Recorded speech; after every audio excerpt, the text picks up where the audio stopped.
ભાવનગરના ભાલ પંથકમાં આવેલ સનેસ પોલીસ સ્ટેશન હેઠળ આવતા જસવંતપુરા ગામની અંદર ગઈકાલે પોલીસ કર્મચારીઓ ઉપર હુમલાની ઘટના બની હતી અને આ હુમલાની ઘટનામાં જે હુમલો કરનાર 4 મહિલા સહિત 15 પુરુષો છે તેમની ધરપકડ કરવામાં આવી છે। તમને તેના દ્રશ્યો બતાવવા માંગીશ। આ જે તમામ ઈસમો છે કે તેઓ ગઈકાલે જસવંતપુરા ગામની અંદર પહોંચ્યા હતા। આઈસર ગાડી હતી અને એ પછી આ તમામ જે ઈસમો છે તે જુગાર રમી રહ્યા હતા અને એ સમયે સનેસ પોલીસની ટીમ છે તે આજે વાહન લઈ અને તેઓ ત્યાં ગામની અંદર પહોંચે છે ત્યારે આ તમે ઈસમો જોઈ શકો છો જે દ્રશ્યોની અંદર કે આ જે તમામ ઈસમો છે તેમને પોલીસ ઉપર હુમલો કરી દીધો હતો, જેમાં ફરિયાદના એફઆઈઆરમાં જે પ્રમાણે ઉલ્લેખ થયો છે તે મુજબ છરી તેમજ અન્ય જે ધોકા સહિતના આ જે વ્યક્તિઓ છે તેમના દ્વારા હુમલો કરવામાં આવ્યો હતો અને આ હુમલાની અંદર 2 પોલીસ કર્મચારી તેમજ એક આઉટસોર્સિંગના કર્મચારી હતા તેમને ગંભીર ઈજા પહોંચી હતી અને જે ઘટનાની અંદર જે ગઈકાલ રાત્રે આ જે કર્મચારીઓ છે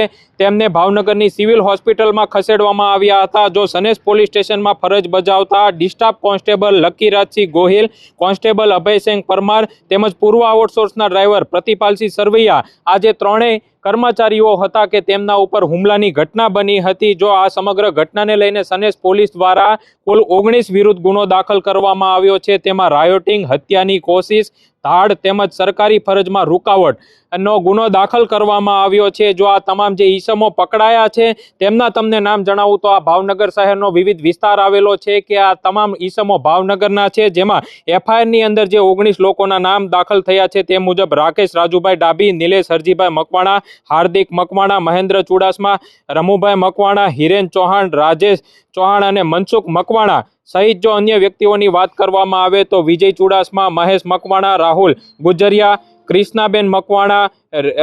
રિંકલબેન મકવાણા તેમજ હસમુખભાઈ ચૌહાણ, સુનિલભાઈ સોલંકી, પછી અન્ય જો નામ જણાવું તો રમુભાઈ મકવાણા, અમિતાબેન ચૌહાણ, નૈનાબેન ડાભી તેમજ બીજા અન્ય અજાણ્યા ઈસમો છે કે તેમના વિરુદ્ધ ગુનો દાખલ કરવામાં આવ્યો છે। જે પ્રમાણે આ જે ઈસમો છે તેમના દ્વારા જે હિંમત કરી અને હુમલો કરવામાં આવ્યો હતો ખૂબ જ નિંદનીય કહી શકાય કે ભાવનગરની પોલીસ જ્યારે પોતાની ફરજ બજાવી રહી હતી અને એ સમયે ફરજમાં રૂકાવટનો ગુનો દાખલ થયો છે અને પોલીસ ઉપર જ્યારે હુમલાની ઘટના બની હતી ત્યારે તમામ જે ઈસમો છે તેમને કાયદાનો પાઠ ભણાવવા માટે પોલીસની અલગ અલગ 4 જેટલી ટીમ બનાવવામાં આવી હતી અને રાત્રિના સમયે જ આજે તમામ હુમલો કરનાર ઈસમો છે, અસામાજિક તત્વો છે તેમને ઝડપી પાડવામાં આવ્યા છે। જો આ તમામ પોલીસ સ્ટેશનની અંદર લઈ આવવામાં આવ્યા છે, જેમાં આઈસર ગાડીને પણ જપ્ત કરવામાં આવી છે અને આ તમામ ઈસમો આજે જસવંતપુરા ગામે આઈસર ગાડીની અંદર પહોંચ્યા હતા અને એ સમયે આ જુગાર રમી રહ્યા હતા, જેની બાતમીના આધારે પોલીસ પહોંચી હતી, પરંતુ આ તમામ ઈસમોને હાલ